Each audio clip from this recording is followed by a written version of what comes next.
ఓ నేరస్తుడు, అతని ప్రియురాలు, ఇద్దరు ఎమ్మెల్యేలు, ఓ మంత్రి గారు అందరూ కలిస్తే ఓ క్రైమ్ కథా చిత్రం. మామూలు క్రైమ్ కథా చిత్రం కాదు. అనేక మలుపులు, మెరుపులు, శృంగార సన్నివేశాలు, 2 కోట్ల డీల్ దృశ్యాలు. అబ్బో, మామూలు క్రైమ్ కథా చిత్రం కాదు సార్. ఇక స్టోరీలోకి వెళదాం. ఒక హత్య కేసులో నేరం రుజువై నెల్లూరు సెంట్రల్ జైల్లో జీవిత ఖైదు అనుభవిస్తున్న వ్యక్తి అతను. జైలు నుంచే బయట వ్యవహారాలు చక్కబెట్టగల నేరస్తుడతను. జీవిత ఖైదు పడిన తరువాత కూడా జైల్లో నుంచి ఎంతో చాకచక్యంగా తప్పించుకుని 4.5 ఏళ్లు పోలీసులకు చిక్కకుండా తిరిగిన కిలాడి అతను. అలాంటి వ్యక్తికి పెరోల్ అంటూ వస్తుందా? అలాంటి వ్యక్తిని పెరోల్ మీద బయటకు తేవడానికి ఏకంగా ఎమ్మెల్యేలు సిఫార్సు చేస్తారా? హోంమంత్రి సంతకం పెడతారా అంటే అవుననే సమాధానమే వినిపిస్తోంది. ఈ పెరోలు వెనుక అందరి వ్యవహారం బయటపడింది. అడ్డంగా దొరికిపోయిన కోటంరెడ్డి చెబుతున్న కొత్త కహానీ ఏంటి? జీవిత ఖైదీ ప్రియురాలు అరుణ నోరు తెరిస్తే అందరి బండారాలు బయటపడతాయా? అందుకే ఆమెను హడావుడిగా అరెస్టు చేశారా? ఏపీ రాజకీయాల్లో పెరోల్ క్రైమ్ కథా చిత్రం హాట్ టాపిక్గా మారింది. ఈ వ్యవహారంలో 2 టీడీపీ ఎమ్మెల్యేలు, హోంమంత్రి అడ్డంగా బుక్ అయ్యారు. గూడూరుకు చెందిన శ్రీకాంత్ టీడీపీకి కరుడుగట్టిన కార్యకర్త. శ్రీకాంత్ ఓ హత్య కేసులో 2010 నుంచి నెల్లూరు జిల్లా కేంద్ర కారాగారంలో జీవిత ఖైదు అనుభవిస్తున్నాడు. 2014లో అతను సెమీ ఓపెన్ జైల్లో పనిచేస్తూ తప్పించుకొని పరారయ్యాడు. 4.5 ఏళ్ల తర్వాత తిరిగి పోలీసులకు లొంగిపోయాడు. టీడీపీ నేతల అండదండలు ఉండడంతో శ్రీకాంత్ 4.5 ఏళ్లు ఎక్కడున్నాడు, ఏం చేశాడనే విషయం ఎవరికీ తెలియదు. ఇక మళ్ళీ టీడీపీ అధికారంలోకి రావడంతో శ్రీకాంత్ జైలు నుంచే యాక్టివ్ అయ్యాడు.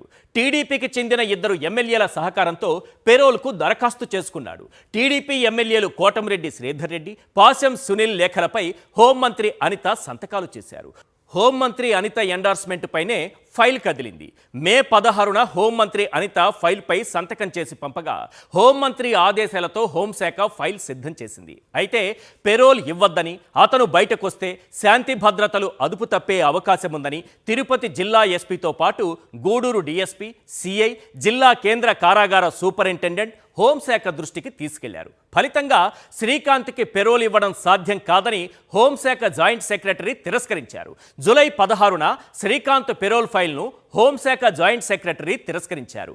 అయినా మళ్ళీ టీడీపీ ఎమ్మెల్యేలు చక్రం తిప్పడంతో నిబంధనలు పక్కన పెట్టి శ్రీకాంత్కు పెరోల్ ఇస్తూ జీవో జారీ చేశారు. అయితే అతను బయటకొచ్చి ఆసుపత్రిలో రాసలీలలు సాగించడం, ఆ వీడియోలు బయటకు రావడంతో అందరి బండారం బయటపడింది.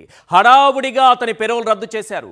ఈ వ్యవహారంపై హోంమంత్రి అనిత నీళ్లు నమిలితే మన కోటంరెడ్డి గారు కొత్త కహానీ చెబుతున్నారు. శ్రీకాంత్ పెరోల్ కోసం తాను సిఫార్సు చేసింది నిజమే, కానీ అది రిజెక్ట్ అయిందట. చెవిరెడ్డి భాస్కర్ రెడ్డి, కిలివేటి సంజీవయ్య సిఫార్సు చేస్తేనే పెరోల్ వచ్చిందట. చెవిరెడ్డి సిఫార్సు చేస్తే అనిత సంతకం పెడతారా? పోనీ ఆ సిఫార్సు లేఖలుంటే బయట పెట్టచ్చు కదా. అడ్డంగా బుక్ అయిన తరువాత కూడా ఎందుకీ కథలు కోటంరెడ్డి గారు? అసలు జీవిత ఖైదీతో ఆ కోటంరెడ్డి, పాశం సునీల్కు ఉన్న లింకులేంటి? అతన్ని పెరోల్ మీద బయటకు రప్పించేందుకు ఎందుకంతలా ప్రయత్నించారు? నిబంధనలకు విరుద్ధంగా నోట్ ఫైల్పై హోంమంత్రి అనిత ఎందుకు సంతకం పెట్టారు?